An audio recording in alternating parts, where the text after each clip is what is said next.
So, no, that's the wrong app. Hi Bella.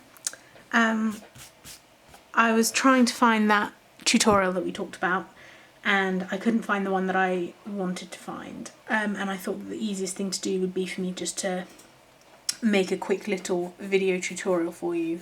You could and you should start, just start drawing, because you certainly can't learn everything before you start. So before we get onto any of the sort of details, and I know that you do biology and I know that you do sports studies and science and stuff like that, so I know that you've got like a solid grasp on the bones and the muscles, so we're going to talk about them from an artistic point of view, and we're going to talk about them not in terms of functionality at the moment, that will come, but not in terms of functionality, but in terms of what you're looking at, because what you're learning, you're not learning how to draw, you're learning how to see. So we're just going to jump straight in. So we talked about this briefly in our video chat, but I'm going to recap it here. The first thing we're going to look at is the relationships of the body to itself.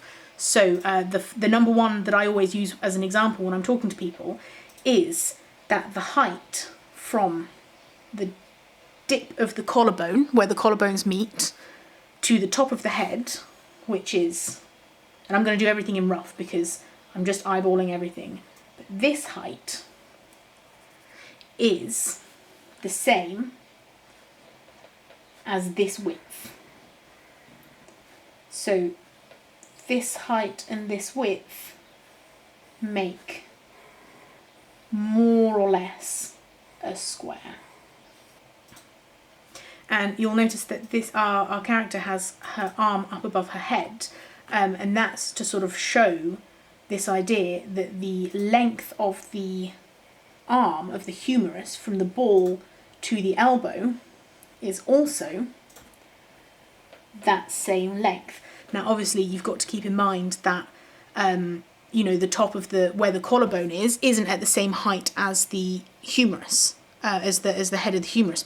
So on the side where she's lifted her arm, the ball and socket is actually a little bit higher, because where she's lifting her shoulder, she's lifting her arm, her shoulder is also being raised. So if you put this arm from where it is here, you would only sort of hit this height if she just extended it without accommodating the movement in her shoulder.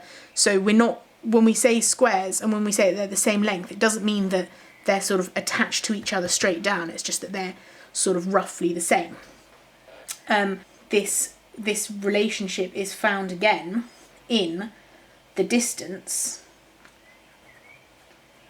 between the collarbone or the shoulders and the bottom of the rib cage. Now I tend to cheat a little bit when I draw, because in the world of art, aesthetically speaking, a slightly shorter body and longer legs is more beautiful. So if I'm drawing, I'll often sort of cut the rib cage a little bit short and then make this line the sort of height of the thinnest part of the waist. But I've tried to keep it a little bit more realistic on this particular model. So we've got the thinnest part of the waist falls just below that line of the sort of bottom of the rib cage, and then if my measurements are correct, yes, they are.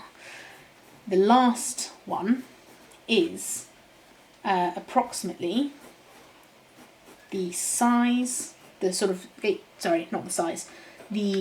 width of the pelvis, and it's one square again below the bottom of the rib cage is where the sort of crotch, where the bottom of the pelvis and the crotch lies.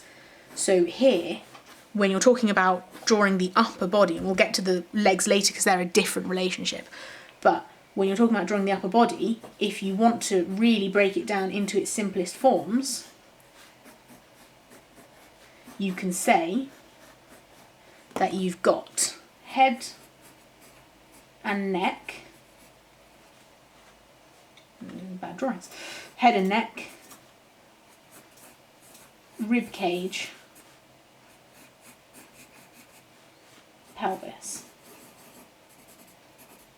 Now these are spectacularly bad drawings because I didn't put much thought into them. But you kind of get what I mean, right? Like, that as a proportion is not wildly wrong. And when it comes to art and drawing, and especially when it comes to art and drawing from your head, all you're really aiming for is not wildly wrong. Anyway, so this is your triad for the upper body, and then we're going to talk about the triad for the whole body. So we're going to take the distance from the shoulder to the hip, and actually again this is a bit of a cheat as well, because in theory what we should be looking at is the distance from the top of the shoulder to the top of the pelvis, and then that becomes the length for the femur,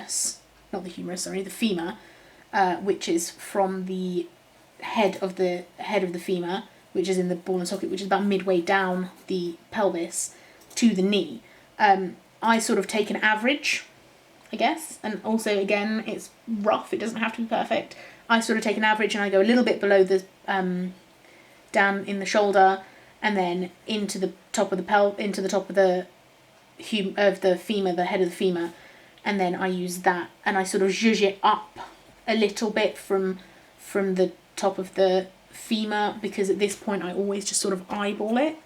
But this is a lot of explanation for something that is probably easier shown, and it is this. So you've got shoulder to hip, hip to knee, and knee to ankle, and those are your three sort of main body measurements. So if we're gonna do that, we're gonna go 1, and then no, that's completely wrong, friend. I'm gonna go 1, and then we're gonna go 2, 1, 2-ish, 3, and that will give us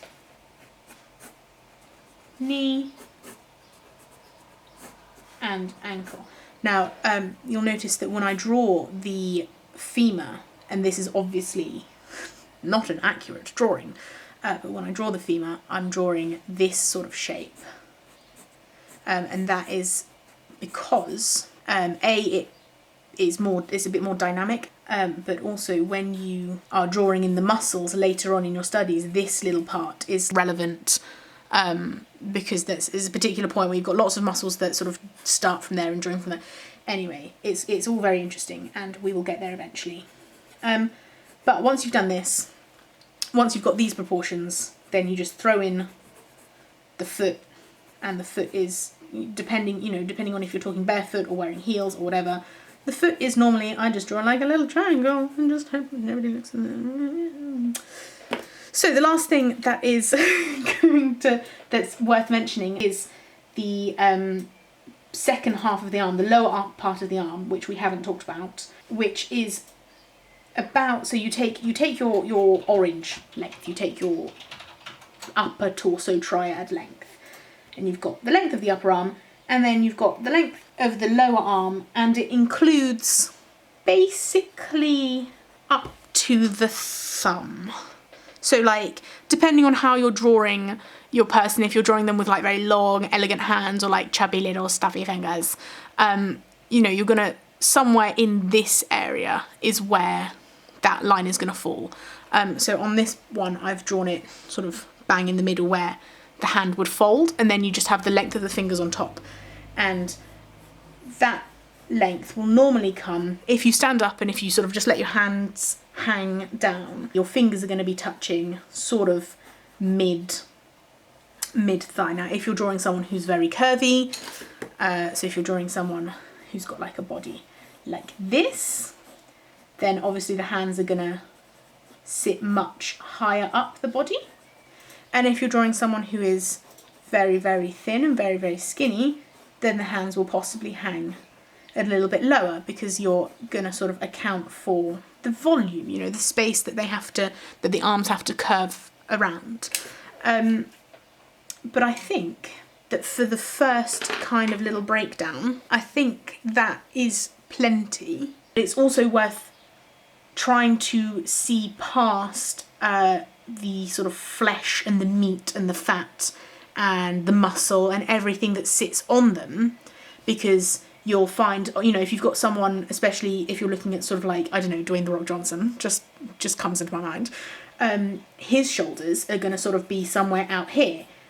That's not going to change the relationships, because this would all be muscle volume. That's not skeletal proportion. So I think your first job would be to find some photos and some pictures from artists and models and actresses and people that you like, and print them off and go in with a red pen or a red pencil and find the relationships, find your upper body triad and your full body triad, and find those relationships and see if you can just make it make sense to your eyes and to your brain, because seeing is the hardest part of art. That rhymed. Cool. Right, I will speak to you later. Bye.